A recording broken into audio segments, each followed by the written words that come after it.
I think 90% of people right now should be going with an integrated or embedded model for their payments. Hi, welcome to another episode of the Payment Strategy Show. I'm Becky Kopplin, head of payments at Rainforest. We help software platforms embed payment processing into their core products to grow revenue and improve customer retention. I'm thrilled to have with me here today Savannah Krieg, head of payments at EverHealth, a software solution that streamlines day-to-day healthcare practice operations, improving provider and administrative workflows, and modernizing engagement with patients. Savannah, thank you so much for joining me. Yeah, thank you for having me. You've had kind of a real fun career, and it aligns a bit with my own, which is why I love it so much. But you started out at Infinicept building payments infrastructure for platforms, but kind of swapped sides here, and now we're leading payments at a healthcare platform. I also kind of have a little bit of a theory. I bring this up on a lot of podcasts, but my theory is this, or my hypothesis is nobody gets into payments on purpose. And once you're here, you can never leave. So I kind of want to help me out here. Tell me how you first got into payments. I think your hypothesis is correct. I've listened to a few of your other podcast episodes in preparation, and everyone starts with everyone's unlikely story of how they got here. So completely agree. So I actually ended up working in payments because I had a very personal connection to the founders of Infinicept. So I was working in politics in New York City, was very, very done doing that. And Infinicept was just getting started with their very first investment.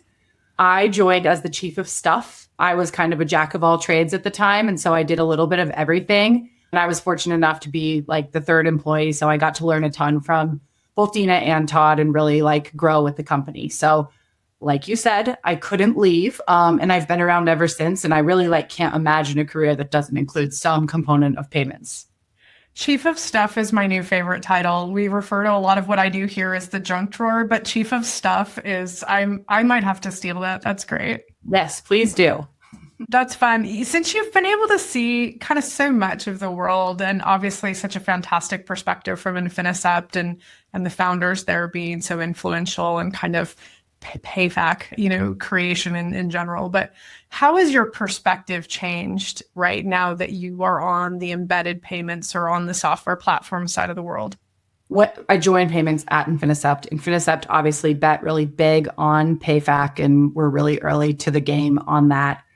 As the market started to sort of shift and the WorldPay Payrix acquisition happened, I think that we saw two things, right? We saw just like a big market signal, like, hey, we're going to go with this embedded route, and that's going to be our solution that we sell to ISVs from one of the really primary PayFac players. And then we also saw a shift in what embedded payments providers or embedded payments users rather were able to do. So the rules are not ambiguous, but there's a little bit of interpretation that's allowed in the rules. And when it became evident that we were going to let people in the embedded space white label the whole experience and really push down mentioning the processor, own the onboarding, own the servicing, even kind of be a part of the funding process to an extent, really be able to see it and decide how you want it to look. I think that that's when I started to see the writing on the wall that we were probably going to see a lot more people go in the embedded direction. And PayFac was for a few very, very big companies that were doing payments. And so since then, I've sort of stayed in the embedded or integrated side of things. And I think that it's still the way for 90% of companies. The only thing I've been thinking about lately, and this could be a rabbit hole, but I don't think we need to go down it, is are there enough benefits to becoming a PayFac that could be kind of unlocked now that we have AI? Because one of the big drawbacks of PayFac was the administrative burden and all of the things that you had to hire people to do. And I think that there's a lot more automation and ability to do things more quickly now that we have all these AI tools to help us with that sort of work. I love that conceptually. Can we, just for the sake of our listeners, will you unpack we're using kind of a fork in the road to talk about one path being PayFac and another path being embedded, payments or integrated payments. Will you quickly unpack that for our listeners? I think that when you go the PayFac route, you go with full ownership. And that means full ownership of onboarding, underwriting, everything through the whole stack, funding schedules, payout timing, chargebacks, right? You're owning and managing all of it. On the integrated side, you have support to do those things. And you look to a partner like Rainforest to help you with your underwriting engine, help you with your chargeback management, and different things like that in the picture. And so in the PayFac world, you don't have support to do those things. So whereas you might be leveraging the underwriting team at your integrated payments partner, if you go the PayFac route, you very likely have to have that underwriting team. And so I think that that's the big distinction, like do tools like Tactile or other things that you could bake in to do automated underwriting, ease that burden. And I was doing consulting kind of early days of Infinicept. So we were both kind of coming into it, talking about, does PayFac make sense for software platforms? And you were probably hearing what I was too, which is it kind of the investor community was kind of going to all of the software platforms saying, be a PayFac, be a PayFac, be a PayFac. And, I think, the market realized pretty quickly that most software platforms were just kind of not equipped for that. I love this idea that AI could improve some of those functions, specifically some of the administrative functions. I wonder though, do you think AI could help with kind of risk and compliance being kind of that big, heavy concept? And you could bring in tools and AI and things, but like there's this kind of ownership of mind share that has to exist at the software platform to manage that. Do you think AI assists with that too? Maybe opening up PayFac again for more software platforms? I think if you have a sophisticated enough approach to AI to begin with, but I think that my point on the AI front is really like, I think 90% of people right now should be going with an integrated or embedded model for their payments. 10% should consider PayFac, and some of those might decide for a bunch of reasons it's not right for them, even though it maybe would have been better. I'm saying this opens up like another 5% of people who can consider this, who have sort of that level of sophistication in how they're running their day-to-day. Because I don't think you can just be like, we'll just do it with AI, which is what people do a lot right now. I do still agree that there's kind of that human in the loop component that's very important, that does merit having like a person who's in charge, and again, kind of takes those smaller companies out of the equation. I think we're aligned there. Most software platforms do not need or want to be in the weeds in payments like those of us that work on the infrastructure side, and we would have to do as a PayFac. I'm curious, like you worked alongside vertical SaaS companies, providing them with infrastructure, and now we're sitting on the other side. Like, what was the big surprise or surprised you most when you made that switch? When I was selling to software companies, I really believed, like to my core, that partners like Rainforest could make this really simple. And I believe that there's a ton of simplicity that the right partner brings. But inside the four walls of the software company, no matter how great your partner is, it's a ton of work to get all of the teams both bought into payments and like excited about it and caring about it, and then also just operationally rowing in the same direction. And I think that I really drilled down when I worked with partners on the sales piece of it, but I think that I did them a disservice, frankly. Like I'll own that now, deeper into the funnel. So like once that customer's in the door, what does it take to continue making that payments experience great? I think we lose that sometimes as people on the payment side of things.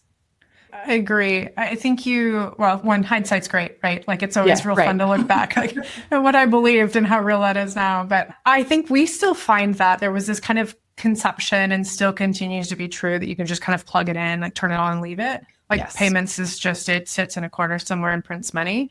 And it obviously can be a fantastic revenue driver, but there's such a high requirement for cultural alignment. I think you hit on this, that there's this kind of rowing in the same direction concept that I think a lot of people kind of underestimate the effort of that. Yeah, I think being in this seat, my job is like 50% political and 50% figuring out how to make all the systems optimized. Yeah, no, I felt that when I was head of payments software or consulting as well. There was kind of like 20% or whatever number, right, that was just like core, I know how payments work, and a whole lot of like, and here's how we translate that to your business. Like, here's what that means for you. That was so much more, the political aspect, the software feature functionality kind of translation. But it felt like such a small piece of that was like a core payment, hardcore payment knowledge. Yes. Yeah. And what's really interesting here is our roots are in payments, right? Like EverCommerce started as Pay Simple. And so we actually have very elegant, beautiful payment solutions baked into all of our products. But the way that we have been selling them is sort of as a sequential sale rather than a unified process. And so kind of bringing the payment sale closer and closer to the SaaS sale has been my charge since I've been here. And that's a lot of work to get your teams kind of bought in on the value. But once people get it, it clicks. And it's very evident that like that's where it belongs.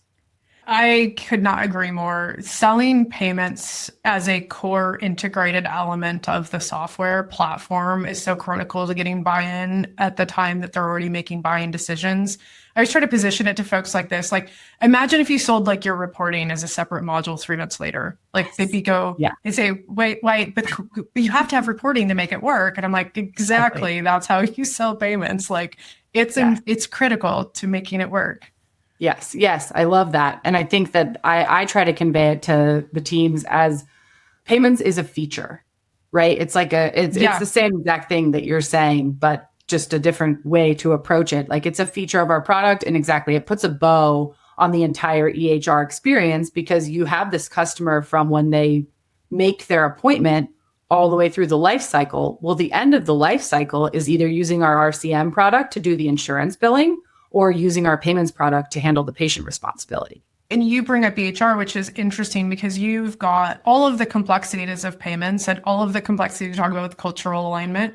But additionally, healthcare, I think most people would consider it to be one of the most complex verticals for payments.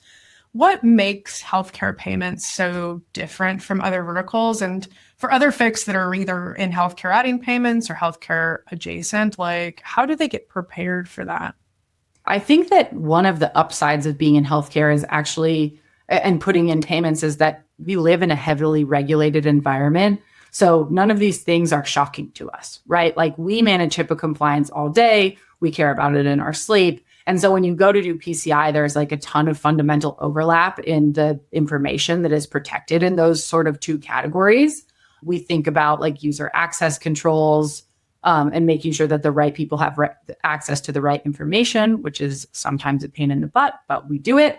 And I think that because we have sort of that leg up, because we already live in this heavily regulated world, we are more at ease when we worry about those things. And then the only other thing that I think is kind of nuanced in our world that is challenging to navigate are the anti-kickback laws, right? So the regulations surrounding like what incentives you can give a provider to sign up for a certain thing, and being very diligent in how we follow those and how we don't overinterpret that, because there are some times when you can get overzealous.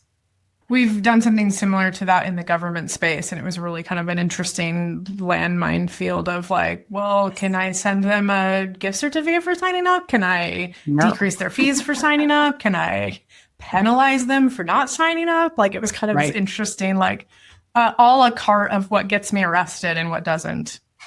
Yes, well put. No, I think though, again, like if you're already operating in the healthcare space and probably the government space too, like you know about these things and you're like, okay, got it. Like put that on the list of things we worry about and we'll make sure that we're not missing anything when we consider all the stuff we already think about every day to keep our ecosystem safe. So it really, in a lot of ways, if you're already doing healthcare, you're probably already really prepared for any of the additional requirements with security, notification, kind of systems access. So really, those are almost a similar motion culturally, internally around security and compliance. Is that right? Yeah, I think it's an advantage in a way. And I also think it's a big check mark in the pro column for providers who are considering who to use for payments to go with their EHR or with their billing platform for their payment solution, because they trusted them enough for the HIPAA compliance considerations and all of that. So they should know that like we have thought through all of those things as opposed to going with a standalone provider and just signing up for a merchant account. And that sounds right. And I wonder if there's also additional benefits. For example, you have so many more patient touch points. I mean, so many healthcare payments, or bills do not get paid, right? It's a seen number, like 60%, or you may actually know the number, but so much healthcare, invoicing does not get paid. So getting paid becomes kind of not an automatic in all cases. It's sometimes a bonus. But you have so many more touch points with patients to get paid. I would imagine using an integrated payments and HR system really increases the paid invoice percentage. Is that what you're seeing as well? It does. I don't have the number off of the top of my head, but we see both a decrease in likelihood of non-payment, and we also see that there's a huge decrease in administrative burden for the front of office staff by just not having to swivel between systems, right? Like you and I have been selling that idea to people who want to do integrated payments forever, like don't swivel between systems and make it integrated. But it's very, very true for the providers who are the final end user of the solution, where they're not going between some processor and our system to make sure that they did collect those payments. Yeah, I think it's one of the things that I love about vertical SaaS and vertical software, kind of the explosion of growth and all the little different industries that come up, is that opportunity to deliver payments in context and kind of all of the not surprising, but some surprising benefits to that happening, which you're talking about a few of those. One of the things that always comes up for talking about healthcare payments is kind of HSA or FSA card acceptance. From your perspective, like how important are these payment types for platforms, and what should other leaders kind of know about FSA and HSA acceptance? Critically important. And if you are either a software company who is talking to a processing partner and they don't support HSA and FSA, but they tell you it's coming, that's not the provider for you. Right? Whoever you're choosing should have this out the gate, like must. It's a deal breaker. Yes, it's a deal breaker. Exactly. And again, like it coming is not good enough. Like your person should know enough about the space that they have thought through that and put it in place already.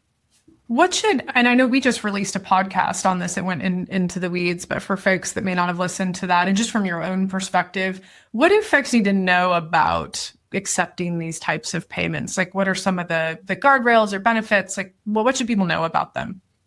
I think that the biggest thing is that they only apply to certain things. So like sometimes, for example, if you're visiting a med spa, unless the products are medically prescribed, they cannot be bought with that in some cases. Or I'm trying to think of other examples. In our space, it's a little tricky, right? I listened to that episode and he was talking about some really unique things that I didn't know that you could pay for, like summer camps with an HSA and FSA card. In our world, we're so medically focused that HSA and FSA cards are pretty much applicable to all of our transaction types. And as far as supporting them goes, like we must support them. I don't know if I'm misunderstanding your question. No, I think you bring up a good point, because I think there's two paths, right? There's they just have a medical MCC and have everything fit under that medical banner. Right. And then there's more product driven, like maybe it is, maybe it's not, based on the product SKU or the letter of medical necessity. But you play in that everybody's eligible and it just is a mandatory turn on for everybody. Is that right? Yes. Yes. In our world, it's like a must have. Do you do anything with partial authorizations then as well? We do some partial authorizations for payment ahead of the time of service. So we'll like take a card, but otherwise, like we're really in the 1 to 10 provider space. And we do a lot of GP, we do a lot of orthopedics, and we have a lot of medical aesthetics. And so in those spaces, we don't do a ton, but it is something that we're capable of. That's helpful. Kind of switching back to the vertical SaaS side of the world, like what do you think for other vertical SaaS platforms, what do you think they have like biggest misconceptions they have about payments infrastructure kind of before they even get started? What are those misconceptions they might have about their payment provider infrastructure in general?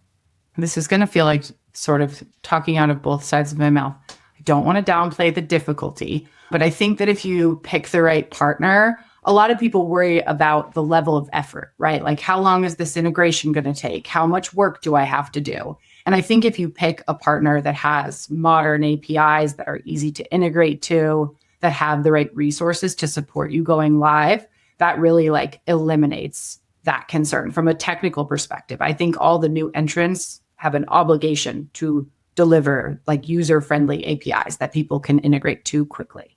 And that should also be a qualifier, just like HSA and FSA cards.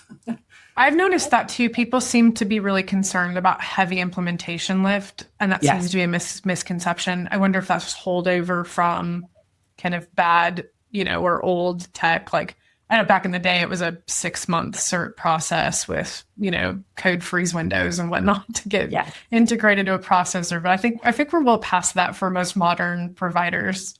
Yeah, I would agree. I think that it is a little bit of a hangover. And there's a lot of people who, tried to do this a long time ago, not even a long time ago, 3 years ago, right? We've come so far in terms of what's available and how easy it is to do. Yeah, like weeks, not months now for most people. Yes. Yeah, agree. Yeah. I had, you went vendor software. I went software vendor, which is really kind of fun to be kind of back around. I'm curious now what you've learned, now that you've worked kind of on the vertical SaaS side. If you were to go back to vendor, right, what do payment infrastructure providers kind of misunderstand about what platforms actually need to be successful? I think that if I could go back in time, I would have built out a part of my sale that really hit home all of the things that are non-technical that need to occur, right? So the technical part is the easy part in this case. And I think that having a sort of enablement toolkit to give to my customers and to explain to them up front about all of the steps of what they would need to do would have been magical, right? And it probably would have decreased my time to first transaction for all of those people, because it would be like their internal roadmap to go and say, okay, this team, we need to do this team, we need to do this, and really empowering them to go and like get everyone on board before we hit go. I love that. And we run ours similar, kind of two parallel paths, because there's technical, you're right, which is where most people generally think, but there's all these non-technical aspects of those kind of non-technical bucket. It feels like a lot of that's training, but there's probably more to it than that. What all would you put in that kind of non-technical bucket of implementing or going live with either payments for the first time or payments with a new provider? Yeah, I think payments for the first time, you need to go payments 101 for everybody. And you need to have buy-in from the top that is what we do here. And then from there, I think that you need to go group by group, and you need to do a sort of analysis of how does sales operate today? How can we elegantly insert this into their workflows?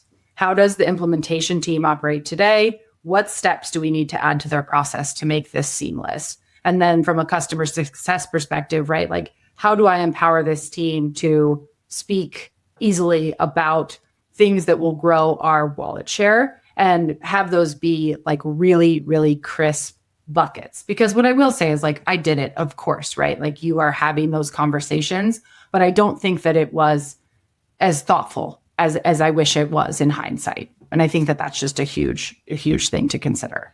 It's almost like you want the API guides and things to be as detailed for training a customer service team or something to that effect, like instead of kind of a couple line items or bullets on a slide. Yes, it's like go-to-market documentation. And I think the hardest thing is it's really different for everyone, right? Like you've made those two distinctions, but in my past lives, I would be on the phone with a field services provider in one breath and then a home healthcare company in the next. And what was really needed from those two teams and the level of adoption and like their willingness and interest in servicing their payments business was super different. And so you also have to like meet people where they're at. It is a guide, but it's also like has to be bespoke, which is where heads of payments come in. Yeah. A little plug for heads of payments. Curious, I get asked this question pretty frequently, and I actually have some pretty passionate thoughts about it. But where do you think in a traditional software company, heads of payments should report through? Like, what part of the org should they sit in? So when I started here, I reported into our head of strategy, and we still work very closely, but I now roll up to the revenue org. And what's very interesting is I don't know if I should have rolled up to the revenue org when I first started, but now it's correct. And so we did like a little bit of both, and it worked great. But I think that both of those spots are like good homes. I'm not asking you questions, but where do you usually see it sit?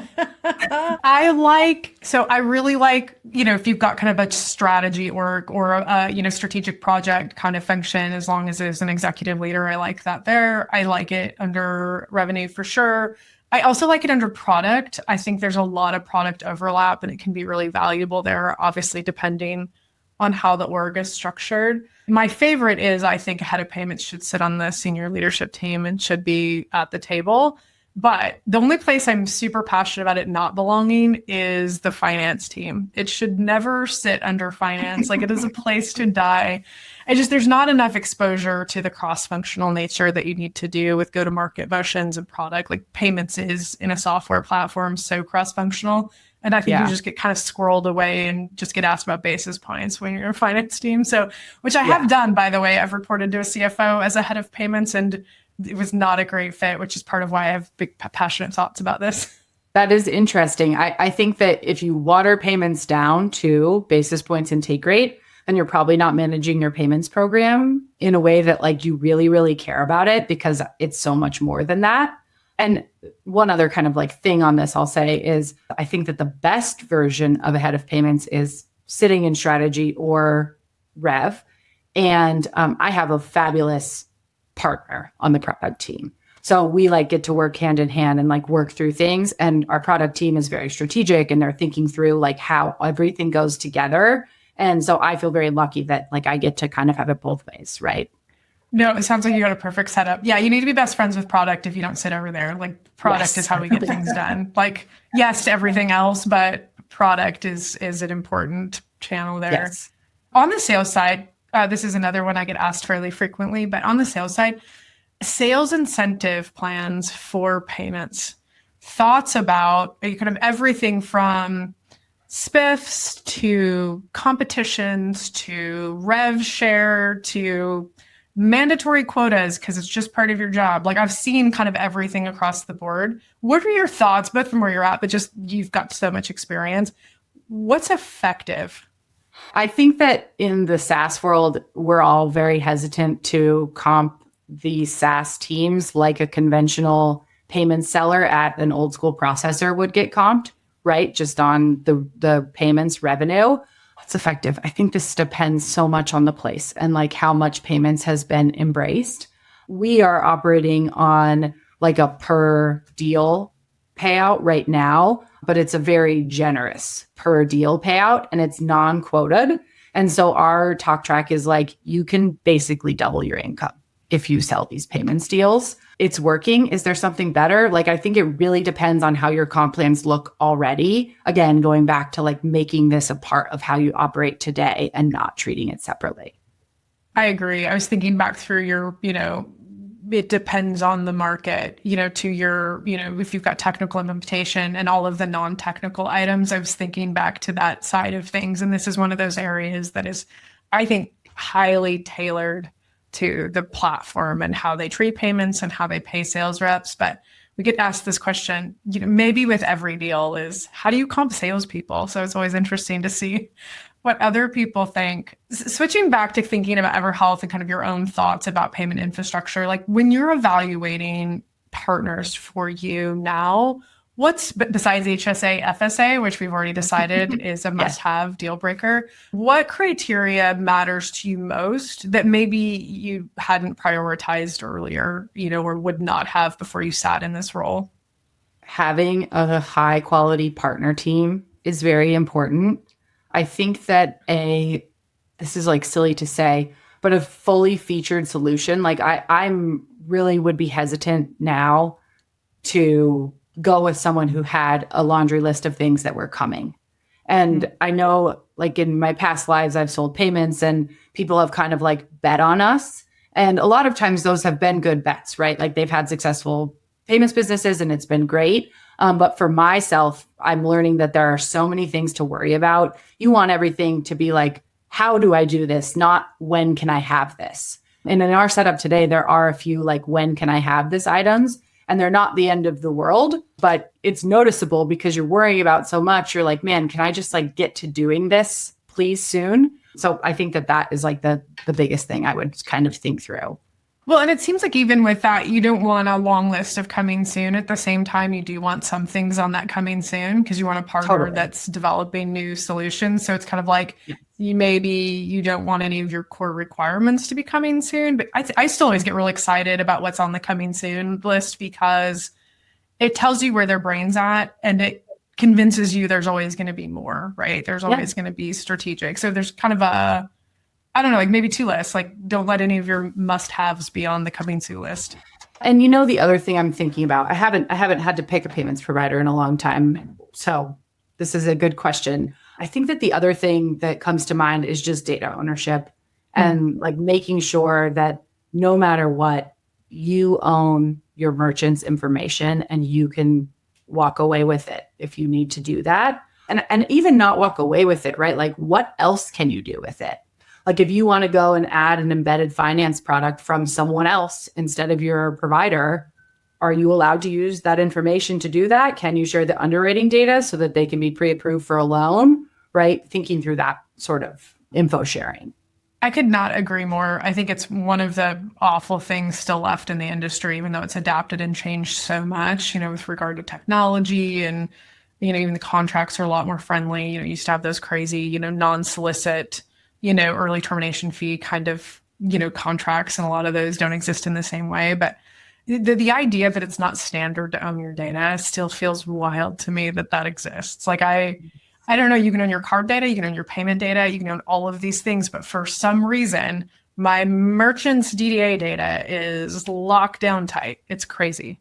It is. And it's more crazy, I think, that people still agree to it with some of the older providers. Like I think it's a very big benefit of going with some of the newer entrants is they have a more modern approach. And by giving people access to their data, you also set a standard for yourself that you're going to make me want to stay. Yeah. Right. Like I think that that's a very important sort of ethos for a provider to have. I agree. I think the old concept of lock it in and this merchant is mine and not yours, that you would get from the processor and kind of you would stay because, you had to. I think that's shifted. And I think it's going to change the industry for the better when payment providers have to earn business, right? It's not just I sold this once and it's now mine forever because contractually, I own you, which is the way that a lot of those old school ones do. And still some new ones. I'm not going to name names, but I've seen some recent ones that still get signed that way, which is just crazy to me. I think it'll improve across the board. You mentioned one thing in terms of evaluating payment providers, which is like having a great partner team. That's a hard thing to evaluate in advance, right? That's not just do you support HSA, FSA, yes or no? Do you have a great partner team? What ideas do you have that might help platforms assess that, in a real way? Because everybody's going to say, our support's fantastic, our partner team is great. Everybody says that. How do you establish that as being real or not? Yeah. One of the things that a mentor of mine taught me as a thing for myself when I'm interviewing is to always request a customer introduction.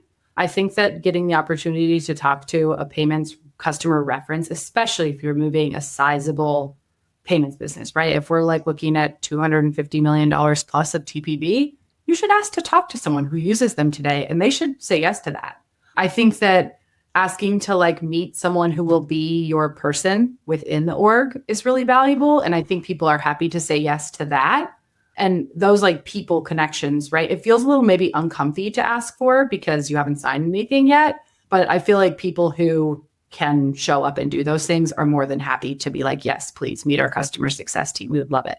I love that. I think that's a great way to do that. Kind of talk to your person and then ask for, even as an employer, do you see you do that as an interview?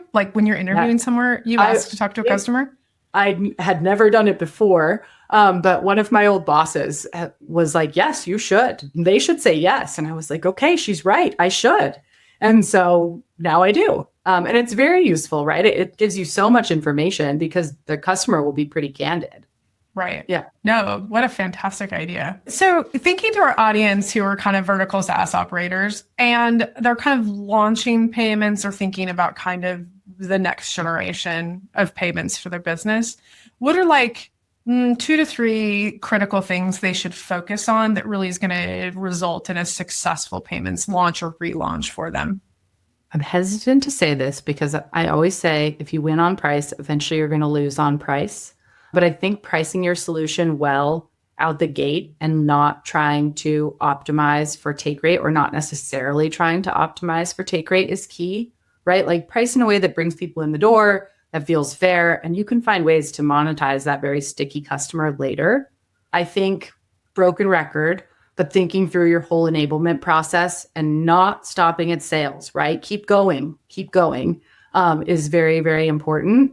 And then the last thing I think is reporting is so very critical. And I think that what we lose a lot is a lot of the payments processors have like a boarding process, and there's a way to submit an application and it's great, but we kind of like forget the salesperson over here and the experience they're going to have to like track their deal. And so making sure that you can follow that in Salesforce from the rep signing it all the way through to like reporting on both the potential for that mid and then the health of that mid and its actuals is very, very important. And having that be like thought through beforehand. I love those answers. So kind of picking up each one on their own, like pricing. And I agree, there's a delicate balance there, right? I don't think anybody really wins selling payments at a discount. I don't think that's motivating to people. I don't think people really understand what that means. 20 basis points of savings and they're going to migrate over. Like, merchants don't get that. But there is that fine line, right? You don't overprice. How do you think about going about that kind of setting price there, like establishing what maybe that range is? Yeah, I think it's very helpful to think in context about your total contract value. So if your average SaaS deal is $500 of MRR and your average your payments TPV is, I'm trying to use easy numbers here, is 10K, and you're making 1% on those, then you know that you're making $1,200 a year on that customer from a payments perspective. And you're making $6,000 a year from a software perspective. So that gives you like a 1/6, how am I going to do this as a percent? A 15% boost in the revenue from that account. Is that enough? And then you need to think about your resourcing against the program. I think it should be a little higher, right? And so thinking through kind of like relative to your SaaS MRR, what do you want this to look like relative to the level of effort that you're putting against it is kind of how you should think about pricing. I love that. And then the second one is kind of thinking beyond sales and kind of the experience from end to end. What kind of exercise does that look like internally? Like if you were to give somebody a couple bullet point to what does that meeting or program look like to kind of understand what payments journey looks like at a vertical SaaS platform? Yeah, I think you need to pick apart the touch points, right? So it's interviews with sales. Again, that one is the easy one, right? From customer acquisition from, I guess, lead identification, right? Like marketing qualified through to close. What does your process look like today? And not only what is your process operationally, but how do you talk about it through that full life cycle? And then working with the leaders of that group to see how it fits in. The O&I one, I think, does end up being very operational, right? Like from an implementation perspective, you're thinking through giving people access to the right tools, making sure that you slot that step in, maybe creating a few guides from an implementation perspective for self-service, for payments so that they can get up to speed. And then from a customer success perspective, similar to sales, right? I think thinking apart the touch points. Is it weekly calls? Do we do QBRs? And how does payments need to show up in each of those places where we're touching our customers? I love that. And then the last one, which is reporting, it seems to me like even some modern payment processors haven't got this quite right, but like merchant level profitability being kind of the gold standard for that. Like what else? Because that allows you to tie it all the way back. Like, so if you pretend like for a moment, we've decided that's a requirement. What other reporting do you think is important, for SaaS leaders to be thinking about? One of the things, so the metrics that we use here are attachment, activation, TPV per merchant, take rate, and revenue. And so I think that if you, and so those are the kind of the core things in the funnel. And then the last thing that we think about that I think is interesting and I've never done before, but I really like it, is we also measure month 0 MPMs through like a waterfall. So we say what percent processed in month 0, what dollar amount was that, month 1, month 2, and so forth. And I think that's very compelling because it gives you a lot of information on your time to first transaction. Super helpful. One final question, and thank you so much for your time and everything that you've shared with us today. But one final question. So if you could go back in time and give yourself advice on kind of day one of building payments and building out kind of your new job at EverHealth, what would you tell yourself and what would you do differently? I think that I would have focused more on the people parts of it than the operational and tools parts of it, and done more work to understand how we were doing things today and how things fit in. I did that, but it was through the lens of how it flowed through Salesforce, right? And like how it went to our reporting. And I learned it, but I think it took me longer than it would have if I had taken like a more human approach.